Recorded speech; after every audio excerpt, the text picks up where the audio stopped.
Good day sa inyo mga kariks ko. Ngayon po pala ay Lunes at ayan, kagigising ko lang. Pupunta po pala tayo ng simbahan kasi may morning prayer.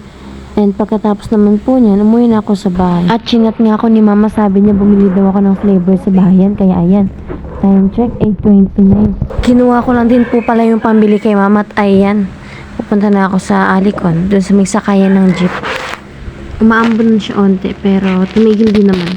Pagdating ko naman dito sa bayan at ayan, dumiretso ako sa NSN kasi nagtingin-tingin ako doon ng ng ribbon. Pero ayun mga nakita ko, bulaklak. Tumingin nga din ako sa ibang tindahan, pati nga dyan sa tapat ng Nova Plaza, yung school supply dyan, kasi wala rin palang ribbon dyan. Ay alam ko meron pero hindi pa ako nakapagtingin kasi halos ang nakadesign sa kanila mga school supply, mga notebook ganun. And nakakita ako na itong Katleya, book binder. Yan nga rin ang kailangan ko pero wala pa tayong budget kaya let's go. Sa incheck naman tayo. Wala rin pala dyan guys, wala ko nabili. Kaya dumiretso na ako dito sa Matatamis. At sunod naman dito sa pinagbibila namin ng flavor ng Coffee Bendo sa Dan and Liz. Nabalitaan nyo rin po ba na nasulog dun sa may bandang palengke? Kaya ayan, hindi po ako nakabili dun ng gamis. Kaya dito po ako bumili muna. Ayan. Ang mahal nga eh. Joke lang.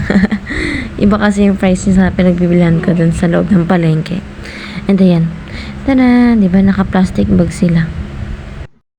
So guys, nakapila na ako. Pauwi na po pala ako dyan at ayan. Nasa pilahan na ako ng jeep. Pagbaba ko naman po sa Natividad, sumakay ako ng pedicab. Hanggang dun sa may upaw. Para hindi na ako masyadong magbuhat. Kasi minsan lang talaga ako mag-pedicab. Kasi ngayon, ewan ko bakit ako nag-pedicab. Siguro nagmamadali ako niyan.